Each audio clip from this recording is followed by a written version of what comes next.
Gracias, señora presidenta. Tengo la impresión, señorías, mi grupo parlamentario también, que estamos asistiendo al aquelarre de una secta. Quiero recordar algunas de las características de las sectas, ¿no? En primer lugar, necesitan una profecía normalmente apocalíptica. Bueno, el señor portavoz del Grupo Parlamentario Popular ya nos ha hecho la profecía apocalíptica sobre la demografía española y sobre la insostenibilidad del sistema de pensiones. Pero no dice que en ese mismo periodo el 100% del crecimiento de las pensiones se corresponderá con un crecimiento del 300% de la renta. Por tanto, que ustedes lo que quieren es que el 200% restante vaya a beneficios y no vaya a los salarios de los trabajadores o a los beneficios sociales de los ciudadanos. Eso no lo dicen, por tanto, profecía de Nostradamus. En segundo lugar, lo que pretenden es un aislamiento. La secta pretende un aislamiento de sus miembros y entre ellos nombra a unos sabios. Bueno, pues en torno a este tema también hemos tenido unos sabios que nos dicen qué debemos hacer y qué no debemos hacer. Pero sobre todo la secta utiliza lo que se llama una terapia de shock. Terapia de shock que, como el electroshock, no cura, pero provoca amnesia y confusión. Eso es lo que se pretende, provocar amnesia y confusión. Bueno, pues en esta terapia de shock es en la que está el Gobierno con respecto a las pensiones. Y por último, también en las sectas se tiene un lenguaje propio para describir, por ejemplo, las medidas en materia de pensiones. Se habla de factor de revalorización cuando la verdad es que en lenguaje cínico es el factor de devaluación del sistema público de pensiones y del poder adquisitivo de las pensiones. Se habla del factor de sostenibilidad por el cual, si tienes más esperanza de vida, te toca menos pensión, que yo denominaría el factor de la ferocidad. No se puede ser más feroz que considerar que un beneficio como es tener más esperanza de vida debe traer consigo un maleficio como es perder una parte de la pensión. Eso es a grandes rasgos la propuesta que nos hace el Gobierno.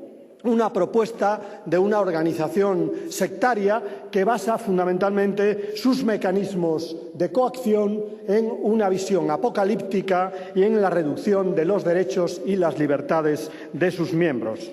Señorías, este crimen que están escribiendo ustedes tiene un autor material, es evidente, es el Gobierno del Partido Popular. Es el Gobierno del Partido Popular el que pone encima de la mesa un recorte del 30% del sistema público de pensiones, una devaluación brutal de nuestro sistema público de pensiones. Pero tiene, como diría el señor Aznar, más allá de las montañas, un autor intelectual que es fundamentalmente la Troika que ha decidido qué es lo que tiene que hacer el Gobierno español para flexibilizar el criterio de déficit. Ustedes van a tener un déficit del 11%, no del 6,4%, del 11%, y la Unión Europea pide algo a cambio. Algo a cambio, no de ustedes, de los ciudadanos, pide a cambio esta medida que es un asalto al sistema público de pensiones. Pero sobre todo hay unos inductores, los mismos que han producido esta crisis económica, los mismos que se lucraron con la especulación urbanística y que se lucraron también con la especulación financiera, esos mismos fondos de pensiones, esos mismos intereses también bancarios están detrás de este crimen. Quieren una parte del trozo sanitario de la sanidad pública española que funciona bastante bien, y una parte del sistema público de pensiones, que es verdad que son pensiones precarias, pero que funcionan mucho mejor que las pensiones privadas, que en estos momentos quien tenga algo en pensiones privadas que se vaya olvidando de una parte sustancial, sino de todas. Señorías, ese es el planteamiento que hace el Gobierno. Por tanto, la moción que hoy nosotros defendemos como alternativa es que, frente a la coyuntura, existe un fondo de reserva, 6 años de crisis y no hemos utilizado ni el 10% del fondo de reserva. ¿Qué esperan? ¿12 años de crisis? Bueno, pues nosotros creemos que existe un mecanismo a corto plazo y a medio y largo plazo nuestro sistema de seguridad social tiene también mecanismos, tanto a través de las cuotas como mecanismos fiscales. Porque, señorías, termino, la decisión no es únicamente la sostenibilidad, si es económica o no.